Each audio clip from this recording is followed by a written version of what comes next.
You can pack your lunch, turn off the lights, cut the coffee spending, but you can still be broke.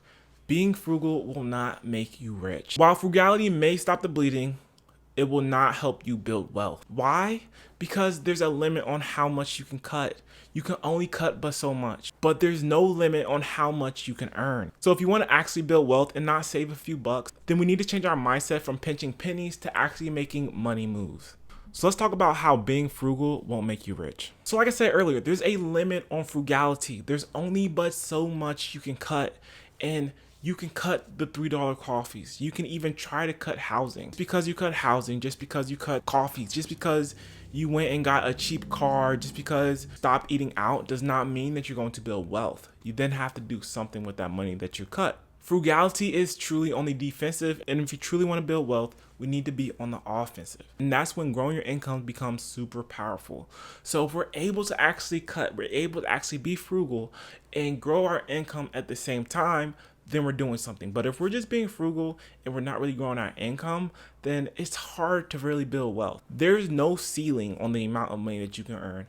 And I'm not the person that's maximizing my time 100% of the time and growing my income as much as I can. But when I do get my raises, when I do get extra income, I'm sure to invest it. So find ways to grow your income. And one of the best ways to grow your income is by getting a second job. This is something I did when I was younger. I had 2 jobs, and I was working my Walmart job on the weekends, and I was working my main job on the weekdays. So get a second job. Get into gig work. I talk about Amazon Flex a lot. Amazon Flex is one of the best side hustles I believe that's out there. I talk about them a lot on this channel. But Amazon Flex, you're literally an Amazon driver in your own car delivering packages. You can see how much money you're going to make, how long you should be out there delivering packages. So that's a great way to build your income.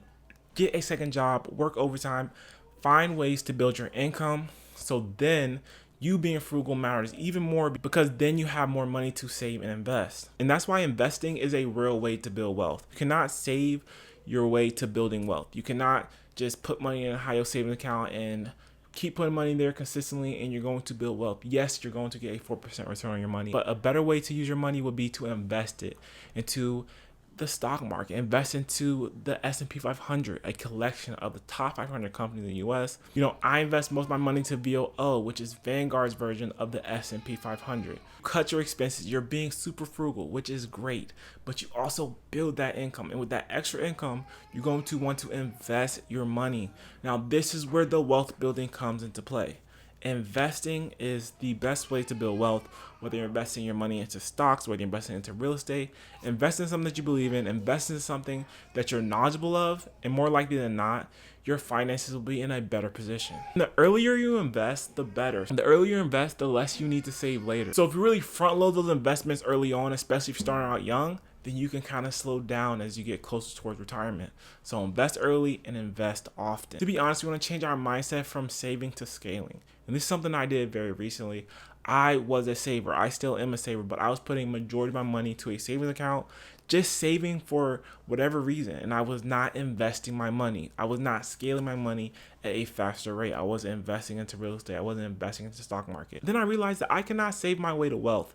So then I began to put a lot of that money into the stock market. You know, I put almost half of my savings account into the S&P 500. You get a historical return of 7 to 10%. I like those odds, so I put a lot of my money into S&P 500. Then after that, I kind of started saving less and investing more, because I know how much I need to have in my retirement account when I get old. So I need to start front loading those investments. I need to start scaling those investments 2x, 3x, 4x, 10x, so I can have enough money in that account when I get older. So we're thinking long-term growth. We're talking about compound interest over couponing. Yes, we want to get the cheapest bread at the store, but I mean, do you really need to get the cheapest bread at the store? Once you have your retirement accounts in effect, once you have a good savings and you're having a good income, you're not thinking about these things. And this was something that I struggled with early on. I wanted to get the cheapest syrup. I wanted to get the cheapest bread.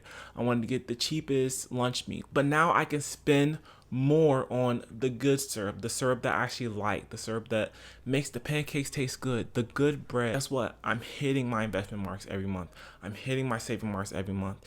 And I'm slowly and steadily building wealth and not just cutting back on everything. What I do, I live with my means. I kept my expenses low, but I also build my income. And then I invested that income and invested into assets that I know are going to grow. I mean, why would you want to be frugal if you don't have a plan? You need to have a plan. Being financially smart is all about having a plan.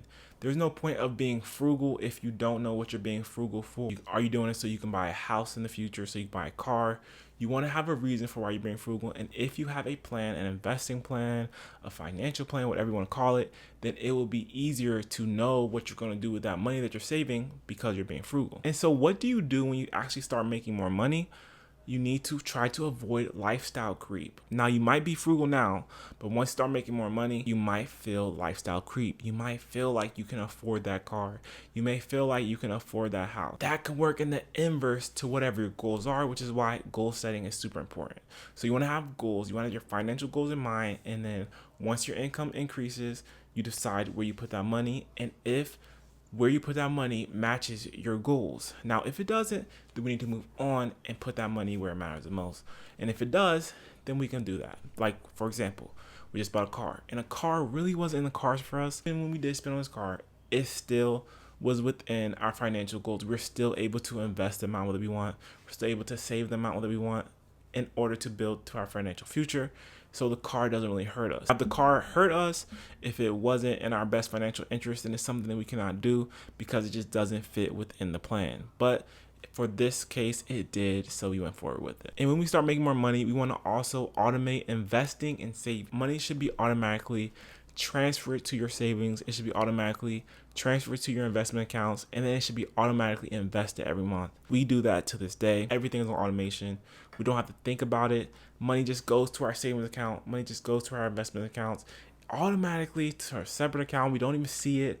We don't even think about it because it's automatically done. There's so much access to technology, and there's no need for you to log into your accounts every day or every week to put money into these accounts because it should be automatically done for you. But don't get me wrong, frugality definitely matters. When I think of frugality, I think of living within your means. Living within your means matter because you don't want to get into lifestyle creep. You don't want to inflate your lifestyle more than it should be, and then that's when you start relying on credit card debts. That's when your financial position starts to go down because you're not being frugal anymore. So definitely be frugal. If you are being a frugal person, then make sure that you have a why so that you know what you're doing it for. Save on the small things, but focus on the big things. Focus on the cars, the housing, the transportation. A lot of the money that you might be spending could be coming from those things. So yes, cutting the $3 coffees out may help, but cutting down your housing, cutting down your transportation, and cutting down your food will definitely move the needle way more. You think that solely being frugal will make you rich just by cutting expenses,